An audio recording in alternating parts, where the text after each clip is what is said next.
The Target 12 investigators now with the latest on the signature scandal that has shaken up the race for Congress. Today, the Rhode Island Board of Elections voted 5-2 to review all signatures tied to nomination papers submitted by the Sabina Matos campaign. The board met unexpectedly this afternoon after rejecting calls for such a review just last week.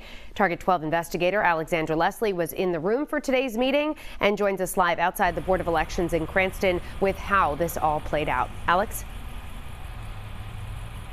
Well, the motion to re-examine the signatures was proposed by the board's newest member. He argued that Rhode Islanders have lost faith in this process, and that's why a full review is needed. Another twist in Rhode Island's congressional race, and Lieutenant Governor Sabina Matos is run for the open 1st District seat. I'd like to make a motion to direct the Board of Elections staff to review all of the signatures for the papers submitted by Sabina Matos, all the nomination papers. Rhode Island Board of Elections member Randall Jackboni said after thinking about the board's move last week to not further investigate questionable signatures on nomination papers submitted by the Matos campaign, he feared it would make people lose faith in the election system. I do think it's important for us to take a closer look at the signatures related to this case. Board members voted 5-2 to take this next step. The board was saying that this is unprecedented, though, right? I've never done this in the 26 plus years that I have been here. A spokesperson for the Matos campaign issued a statement in part saying, quote, "We too want to understand what transpired in our nomination papers, and we look forward to hearing the results of this review." BOE Chairwoman Diane Medeiros voted against examining the signatures, saying Matos is already on the ballot and arguing the signature verification process ended on July 21st. The ballots have been printed and mailed to overseas voters, and early voting begins next week.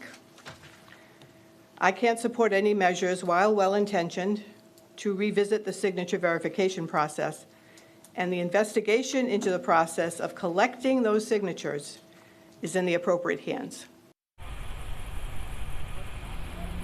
The Board of Elections Executive Director told us that he didn't have an update on that criminal investigation, but on 12 News at 4, my colleague Kim Kalunian spoke with the Attorney General about the joint investigation he has with state police. He said he does not expect to bring any charges before the September 5th election. I'll have more from that interview coming up on 12 News at 6. With the Target 12 investigators, live in Cranston, Alexandra Leslie, 12 News. Thank you. Also from Target 12, there are new developments in the signature scandal that has rocked the race for Congress. As early as tomorrow, the Board of Elections will begin a major review of all signatures on nomination papers submitted by the Sabina Matos campaign. Target 12 investigator Alexandra Leslie was in the room for today's meeting and joins us now from outside the Board of Elections in Cranston with how this all played out, plus an update on the criminal investigation. Alex. Well, the Matos campaign said they too are looking forward to the results of this signature review, while the Board of Elections Executive Director says he's never seen anything like this in his 26 years working there. I do think it's important for us to take a closer look at the signatures related to this case. After rejecting calls for a review of signatures submitted by the Sabina Matos campaign just last week, an unexpected move from the Board of Elections Tuesday afternoon. I'd like to make a motion to direct the Board of Elections staff to review all of the signatures for the papers submitted by Sabina Matos, all the nomination papers. Board member Randall Jackboni and others expressed their concerns and change of heart. Being really honest, I think we should have reviewed the signatures 2 weeks ago. 18 to 20 fraudulent, egregiously fraudulent signatures is too many. BOE Chairwoman Diane Medeiros voted against examining the signatures, arguing the signature verification process ended on July 21st. The investigation into the process of collecting those signatures is in the appropriate hands. The Rhode Island Attorney General and state police are conducting a joint criminal investigation. On 12 News at 4, my colleague Kim Kalunian asked Attorney General Peter Neronha about the status of that. He says he doesn't expect the criminal probe to be complete before the September 5th primary. I can't change the normal process of a criminal investigation to match electoral expectations.